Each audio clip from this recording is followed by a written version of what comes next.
Robertson strikes again, and mathematics and creation. This is the season finale of Genesis Week.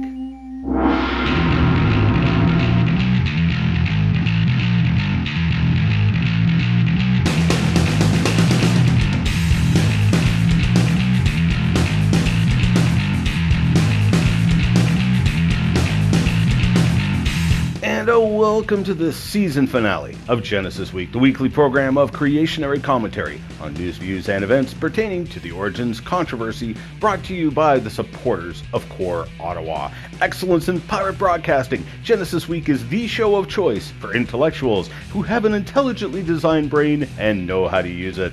Remember, if you get lost in cyberspace, you can just punch in wazulu.com, that's me, or genesisweek.com, that's the show, and you can find us and subscribe to our YouTube channel to get extras like Crevo rants and full interviews with our guests. I'm your host, Ian Juby.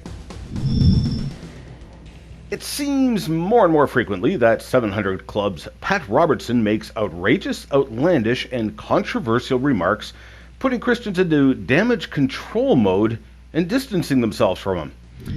Oh, this past week, in response to a viewer's question, he aimed his sights at the young earth creationists, saying, The truth is, you have to be deaf, dumb, and blind to think that this earth that we live in only has 6,000 years of existence. Deaf, dumb, and blind? Mr. Robertson, I believe you owe young earth creationists an apology, especially in light of what I am about to show. In an attempt to justify his comments, Mr. Robertson exposed his unfortunate, glaring ignorance on the age of the Earth and the scientific evidence by wading into the debate with misinformation and misunderstanding. For instance, he said, It just doesn't. I'm sorry. I've got some interest in oil, and you're now drilling in the Jurassic zone 65 million years ago. When those dinosaurs were here, they were rotting in the earth and making oil.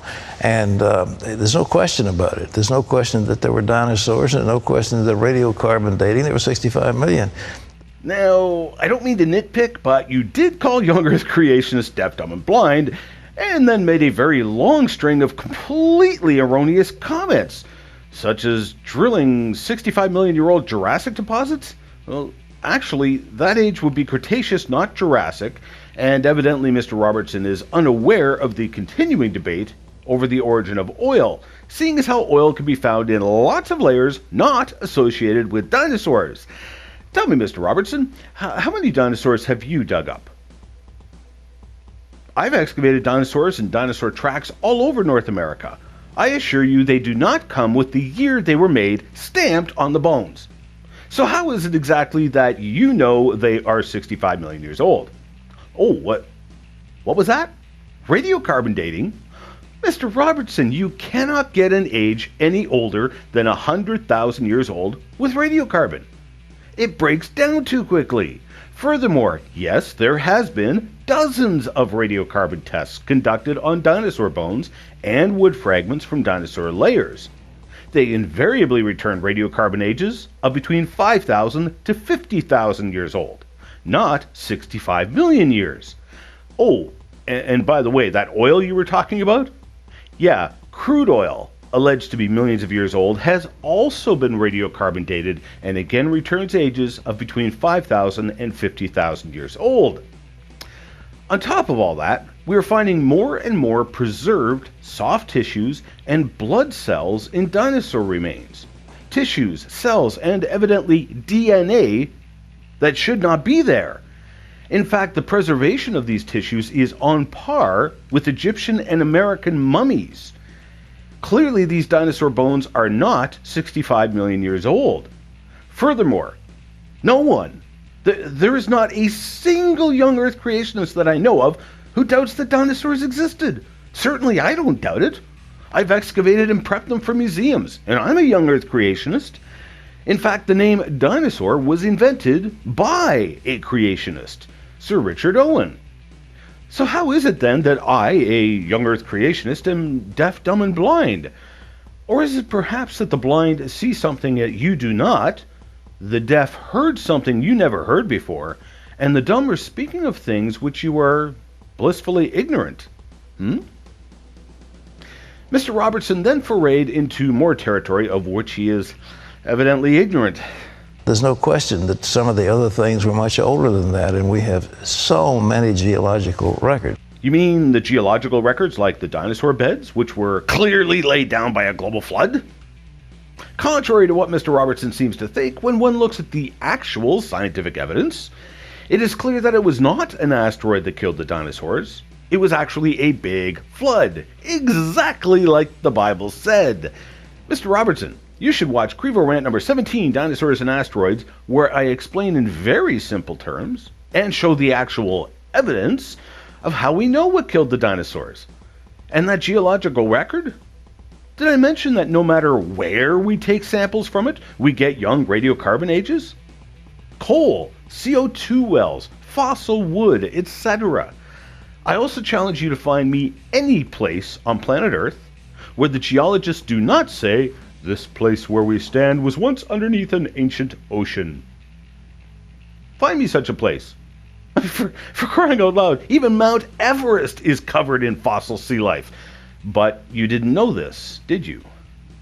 See, it's clear that the geological record was primarily laid down by a flood of global proportions. But the crux of this whole matter comes to a head when Mr. Robertson attempts to stuff billions of years into the Bible by trying to redefine how long the days of creation were. Well, what about a galactic day? That could be how long it takes a galaxy to traverse the universe, and so now you're talking about billions of years. You don't know how long it is. So day 1, day 2, and day 3, it's all accommodated if you look at it that way. I think what we're looking at is that there was a point of time after the Earth was created, after these things were done, after the universe was formed, after the asteroid hit the Earth and wiped out the dinosaurs, after all that, there was a point of time that there's a particular human being that God touched.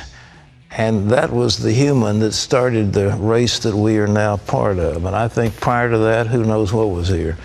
Well, actually, Mr. Robertson, we know exactly how long the 6 days of creation were by the context of the Bible. Each of the days of creation are associated with a number. Day 1, 2, 3, etc. Each day is associated with light and darkness. Each day included an evening and a morning. Right there, it cannot be any clearer that these were literal 24-hour days. Secondly, if you want to say that those days represent, say, millions or billions of years, you've got a serious math problem, because Adam was created on day 6, lived through day 7, and died sometime after that at 930 years old. Not 930 million years old. Furthermore, while we creationists, and I presume Pastor Robertson, both consider the Holy Bible to be the inspired Word of God, there is one part of that Bible that I would contend was not inspired. The Ten Commandments. They were not written by inspiration through men, but were written by the very finger of God Himself. One of those commandments refers to Creation Week. For in 6 days the Lord made heaven and earth, the sea and all that in them is, and rested on the 7th day. Wherefore the Lord blessed the Sabbath day and hallowed it. Obviously, Mr. Robertson, I do not want to work for, say, 6 million years before I can take my million-year day off. It is very clear the days of creation were literal days. But here's where you will say ouch or amen. You see, Mr. Robertson, you spoke out of ignorance, insulting young Earth creationists over a subject matter you very clearly know absolutely nothing about. But you were also referring to Jesus Christ as deaf, dumb, and blind. Why? Because Jesus Christ was a young Earth creationist. Have you not read the scriptures where Jesus was asked about divorce? He replied, "Have ye not read that he which made them at the beginning made them male and female, and said, For this cause shall a man leave his father and mother, and shall cleave to his wife, and they twain shall be one flesh." To Jesus, Adam was a literal person. In the beginning. Not millions of years after the dinosaurs. Are you now going to redefine the meaning of in the beginning? Adam was not some metaphorical figure here either. In fact, Jesus was quoting Adam and what he said when his wife Eve was brought to him. Jesus only spoke of the Genesis account of creation as literal history, at a time when there were forms of evolutionary theory and belief already among the Greeks. If evolution were true, do you not think Jesus would have instead pointed to the Greek beliefs instead of Genesis? Jesus was the one who rose from the dead, so you'll please understand why I believe him and not you. But then Mr. Robertson closed with a most incredible statement. But I think to deny the clear record that's there before us makes us look silly. And you got the old earth, new earth. There's no way that all this that you have here took place in 6,000 years. It just couldn't have been done. Couldn't possibly have been done. Really? Well, Jesus rose from the dead in 3 days. Do you believe that, Mr. Robertson? Well, of course you do. Well, what about the miracles Jesus did? Did they require millions of years? Of course not. So why is it that raising the dead, which scientifically speaking is just as impossible as making a man from the dust of the earth, why is it that raising the dead like Lazarus took seconds, yet you claim that it is impossible for all of this to be 6,000 years old? Mr. Robertson, raising the dead is impossible. What is impossible to man is really quite irrelevant to God now, isn't it? I've had many people ask, and I apologize it's taken this long to sort out. Many people had asked how they could donate to Core Ottawa Online and get a Canadian tax receipt. You can now do that at the same donation page as previously. Just look for the donate button, and if your address is not already entered in PayPal, please be sure to include your name and address in the box that pops up for additional information when you make a donation. Thank you to all of you for your support, and please pray for the show and myself as we sort out the future. I am considering putting together a children's creation science show, but production is completely different than Genesis Week. Many viewers wrote in with an unusual request. Could we touch on the immaterial on the show, things like math? Evolution is a Myth tweeted, thoughts on doing a show about immaterial stuff like laws of logic, math? Kevin Lane also tweeted, I would very much like to see how logic and math are more than just descriptions of a physical reality. And Nunya Beeswax followed up afterwards with another tweet. Excellent work. When is your episode coming about immaterial things that couldn't possibly have evolved? Do Darwinists think that Pythagorean's theorem evolved from the number 4 and 4 from 3? As some would argue, the principle here being that you cannot describe immaterial things like mathematics, which obviously exist, therefore you cannot argue against the existence of a creator God with material science. For example, what could science possibly say about love? We all know it exists, yet scientifically speaking, love can hardly be called observable, and it certainly isn't repeatable, nor is it predictable. It is the same argument with whether or not a creator God exists. Now, I would contend, however, that the science that verifies our Creator's existence is observable, repeatable, and predictable, and that is what this show is devoted to. Now, one of the ways this is seen is by using the immaterial, like mathematics, to interpret the material world scientifically. But how is this done? To bring us great joy, I am joined by mathematician Ellen Montgomery. Ellen has a degree in mathematics and has worked in the field of actuarial mathematics, which is used in mortality studies for insurance companies and pension plans. Hello, Ellen. Hello, Ian. What's the probability you're alive today? I'll answer that after I drink my coffee. In Crevo Rant number 107 and on multiple episodes of Genesis Week, I discussed Miller's experiments in the origin of life. His purpose was to create amino acids that are essential for life.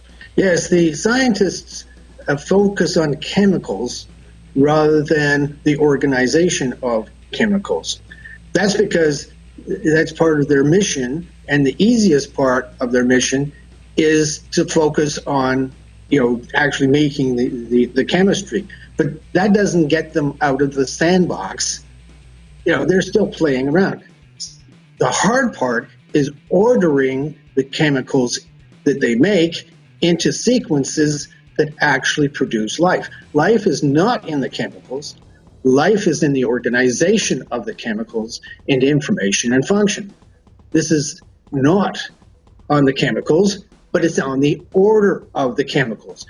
If I had a license plate, right, you could perhaps design an experiment that would produce the raw metal from, say, ore and lightning, but the metal doesn't tell the policeman if I own the car. It's the sequence of the numbers on the plate that tells the policeman that I own the car or somebody else does and I stole it, right? Or if you make a distress call using, a telegraph, you send ... .. ... ... ... and everybody knows the SOS code from Morse code and knows that you're in trouble. But does it really matter whether you use, a telegraph key or a telephone or a radio to communicate I'm in distress or SOS? The way you transmit the information isn't really the problem. It's the code that you use to transmit that. You cannot invent Morse code randomly. You have to know it, use it, and decode it. So your DNA is storing information in the order of the chemicals that are in the cell. This is why you call it a code. It's not it's not that the chemicals are irrelevant. They're just like dead matter in the process. To solve the origin of chemicals does not solve the problem of the origin of life. So another illustration would be taking an egg, beating it up in a bowl, putting it in a jar and sealing it off so there's no bacteria, and waiting for it to produce life. Well, it's not going to produce life because you've destroyed the order. But you have all the chemistry there. So where does the math come in? Well, if a protein is intelligently sequenced, we can ask what is the probability of getting this sequence randomly? Well, this first assumes that God is not the one that is sequencing these amino acids into proteins. So you're basically starting off with an assumption of unbelief, right? So that's one problem. You're not really doing science openly. You're doing science with a presupposition that God doesn't exist.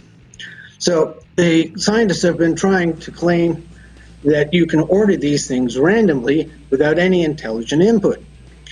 And of course, if a scientist uses his university learning and his God-given intelligence to create life, that would not count as random, unless, of course, he was a complete idiot. And he would have to prove he was an idiot. Oh, yeah, and that might take intelligence as well. Yes. So they insist that if you produce enough proteins by some great protein factory over a very long period of time, sooner or later, a usable, life-giving protein will just happen. Monkeys typing on typewriters until the word appears randomly. Well, we can calculate this probability. I mean, this is something that's subject to mathematical probability theory, right? So let's try looking at a very, very simple protein called proinsulin. It's very, very short. It's only 84 amino acids long. So you've got a big chain of 84 amino acids, and that's a protein. Its position can be filled at each one of those 84 spots by one of 20 different life-giving amino acids. That means that you have 10 to the power 84 possibilities. Or if you don't like thinking in base 20, it's 10 to the power 106. That's a very big number, and we'll chop that down a little later when we talk about how long this is. Dr. Eden estimates that in the entire Earth history, all the life on Earth has produced about 10 to the 52 proteins. Assuming that they're all different and assuming that they're all 84 units long, we can then say that we can now divide the 10 to the 52 into 10 to the 106, and we say there's only one probability in 10 to the power 54 that one of these is proinsulin. So that's one chance in a million, trillion, trillion. Because you're starting with 20 in each slot. You got 400 slots. That's 20 to the power 400. And if you put that back to base 10, that's 10 to the power 520. That's nowhere near 10 to the power 74. So you end up with that's just on the face of it, one chance in 10 to the power 446. You could produce the proteins, one protein that we're looking at. And of course, such a number is like just, out of this universe. It's not even out of this world, it's out of this universe. Okay? So if we cut this down a bit, sort of allow a certain number of substitutions along the chain, some proteins you change one amino acid and the protein's useless and you die. But let's just, cut the odds down a bit, and let's say, once every 100 proteins, you can do one substitution, right? We can then bring the odds down to 1 in 10 to the power 171. So that's a pretty big number. How do we comprehend such big numbers?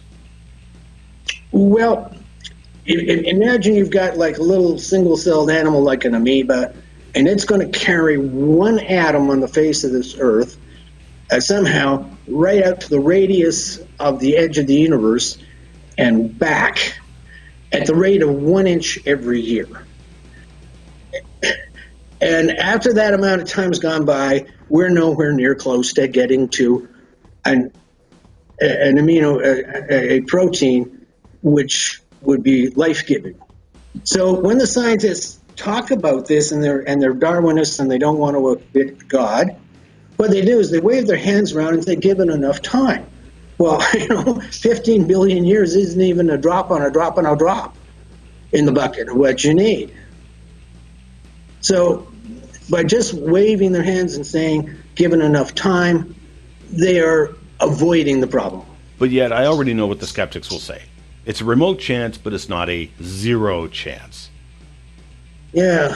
I was talked to a university student who, we were taking a course in geology, and he sort of said the same thing to me, that, we've just seen a lecture and evolution is a fact. And so I gave him a little 10-minute speech on the probabilities of getting life from non-life, and he came back with the same answer: yes, the chance is not zero. You haven't proven it's actually impossible. So I asked him, what if somebody rose from the dead and told you it was impossible? And he didn't quite understand that because, but it stopped and made him think. Which is interesting that you use that analogy, because that is exactly what we're talking about, life from non-life. It's the exact same thing as if someone rose from the dead. It's life from non-life. Well, yes, but when would somebody be able to win the lottery 165 weeks in a row without the police setting up a fraud investigation after maybe 3 weeks? These people are basically saying that no matter how small the probability, I can believe there is no God. But that's what they started out with. If you you can't do science and say, I know the outcome before I do the experiment. That's not science. What you have is a belief system that won't let science tell you anything but what you've decided to believe beforehand. And if somebody won the lottery 165 weeks in a row, nobody would say it was an accident. No, there's no accident in winning the lottery 165 times in a row. Somebody's fixing the system, and the police are going to investigate that. All right. Thank you for taking the time for the viewers and for myself for being on the show today. Well, thank you for calling me, Ian. Stick around. We'll be back in 1 minute.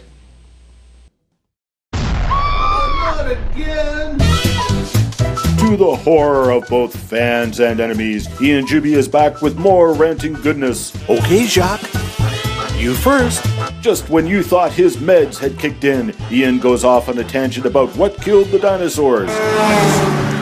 The origin of life, defining evolution, and yes, even sex. It wasn't enough for an R rating, but nowadays, what is? Volume 4 of his ever-popular and ever-hated Kurivo Rants has 8 new short, fast, funny, and hard-hitting episodes.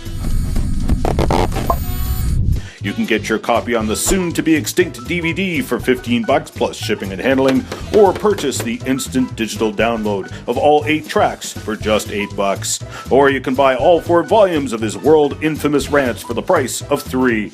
Order your copies today and have a party with, like, popcorn and stuff. Visit Ian's bookstore today.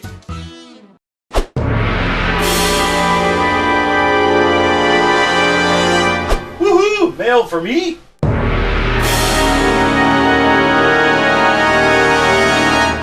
In response to our interview with Dr. Jeffrey Tompkins, several people wrote in pointing out a mistake like, since when did humans have 48 chromosomes and apes have 46? That was a simple slip-up. It happens when you're having television and radio interviews. As Tompkins correctly stated previously, humans have 46, apes have 48. Following the discussion of space and time dilation, Jungle Jargon wrote in and was picked as Tyler's TikTok quote of the week. There is no such thing as a light year because neither time nor space is measurable because they are entirely relative. Light taking time to arrive proves there was an expansion of time because light arrives instantly and we see it take time because time expanded from no time. The same is true for space that also expanded from no space. There is much less time and less space in much of the universe, and we cannot use our rate of time or measure of distance to measure things in space because both time and space are entirely relative. We see expanded space, and there is little or no space in a black hole, and there is little or no passing of time there. So we cannot use expanded time as a measure of time because the time we see expanded from no time so that the time we see is closer to no time than it is to billions of years. Thanks for writing in. Okay, we are way out of time, so I'm your host, Ian Juby, signing off for the summer. We will continue to run past episodes over the summer at the same bat time and same bat channel. Let me close off this season with that final reminder of those words of our Creator, the Lord Jesus Christ, who said, I am the way, the truth, and the life. No man comes to the Father except through me. Bye for now. We are a viewer-supported program and need your support to keep this program on the air. Please pray for us, and if you wish to financially support the program, Canadians can make a tax-deductible donation to Core Ottawa, Canada North Post Office Box 72075, Ottawa, Ontario, K2K 2P4. While we cannot offer tax-deductible receipts outside of Canada, donors wishing to financially support the program can do so online at ianjuby.org/donations, and thank you for your support.